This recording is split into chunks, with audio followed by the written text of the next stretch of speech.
How would you describe him as a little boy? Was he very obedient and always respectful, or was he mischievous? He was busy. When he first learned to tie his shoe, he said, he came downstairs and he announced for breakfast, he said, "Now, Rosalie, I know everything but geography." And we assured him that he did. Well, you see, he's an engineer, as his father was an engineer. So he's very mechanically minded. And he's always been interested in, like his father, in building and in tinkering with clocks.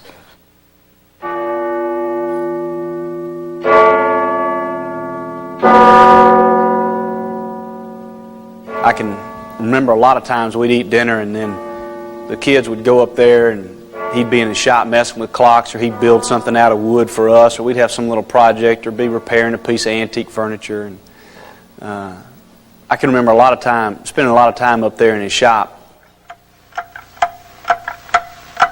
It will just spend hours taking a clock entirely apart and no drawing or anything, and I'll walk out there and look at all these thousands of pieces, and I'll say, "Well, where do they all go?" And he says, "Well, I can put it back together." He was always a leader in whatever he did.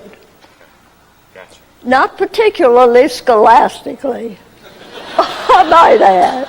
But that didn't, he met that very well by taking care of it when it was convenient.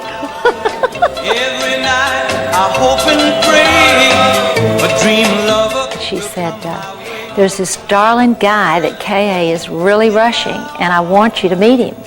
And I said, "Fine." And she said, "His name is George McInnes." And I said, "Great." So we get to the party, and she said, "Oh, there he is."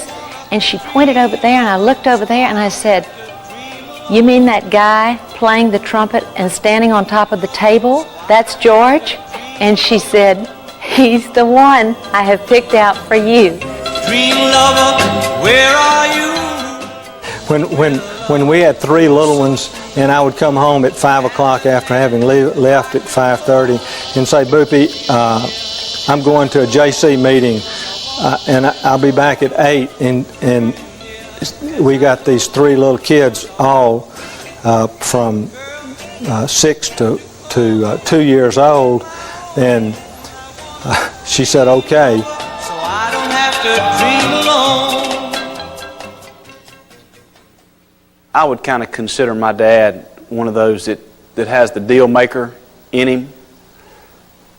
And some people don't have that, but he can just about make lemonade out of any situation. I think he's extremely wise. I think he has good insight into people, and is able to focus on putting a deal together. I've often told him if he ever stops doing construction, he ought to go into mediation, because he can get two opposing parties together and resolve the issue. One of the most impressive people I've ever met. George has a remarkable leadership ability. You have a lot of confidence in George. He will often ask the question in business transactions and business dealings, "What do you think? Do you think this is fair to the other parties that we're dealing with?" When he tells you something, you can take it to the bank and you know that's the fact. His character and quality, but I see that when I go to their company and I do business with them and I see their employees, and I see a generation of people that have remained there, and it's kind of a throwback to the old days. What I really think about when I think about George is that he does everything 150%. He works 150%, he plays 150%. George is an optimistic guy. He engenders trust in people that deal with him. His integrity shows in everything he does. Got a great sense of humor, a lot of fun. Just a great guy to be with. Enjoys life. Doesn't take himself too seriously.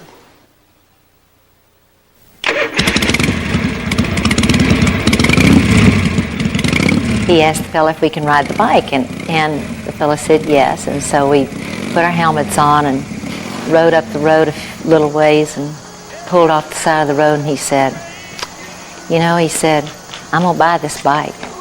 And I said, George, are you serious? Do you really want to do that? And he said, yeah. He said, I have to. I just have to. And I said, well, okay. I said, I tell you what. I said, I can handle this better than I can handle another woman.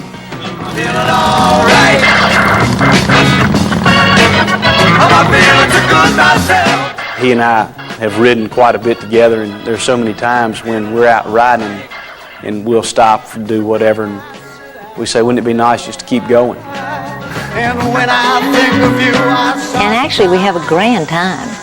We've been out to Colorado, had fun, lots of fun.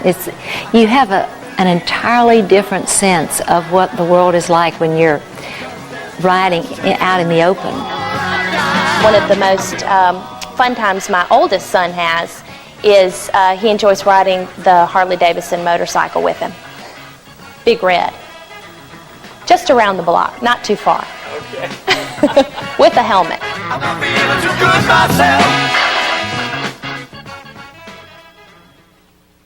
What has George McGinnis meant to the city of Minden? In a word, economic development. He's been involved with the Main Street program. He's involved with the South Webster Industrial District. He's been involved with the Historic District. And all of the good things that have happened civically in Minden, George has either initiated or picked up and run with and made them happen.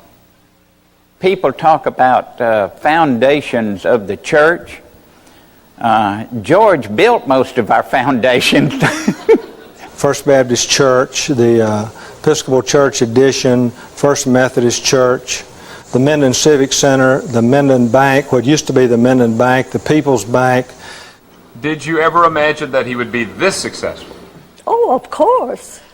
There was never any question about that. Success in our family has always been being a part of the community, giving to others, enjoying each other. That's success. When somebody loves you. He's the kind of friend everybody's looking for. He's pretty steady. I am so proud to just be one of his friends, and am so proud to have been one of his teachers. I certainly think he deserves the honor. He has done so much for so many.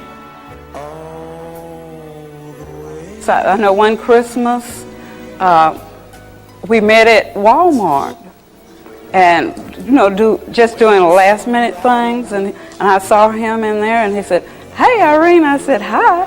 Then he said, "What are you doing? Last minute shopping?" And I said, "Yes." And he said, "Well, here's some money. Finish up." And I was so surprised and shocked, and it was just wonderful. I am so proud that I am his daughter-in-law.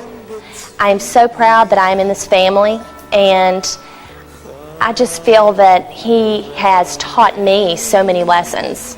And I can't begin to express how grateful I am for just to be in his life. The greatest joys in my life have been Boopie and the brightness that she's brought to my life, and then the children that she brought to our marriage. If you let me love you. Well, he has a wonderful sense of humor. He has a great sense of commitment. He's a peacemaker. And he is my soulmate.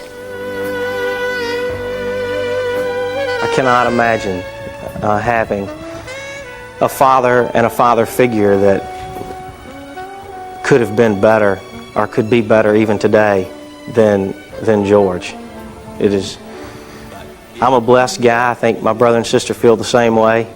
We are a very lucky family. The strength and the courage that he gave me to challenge myself and not be afraid.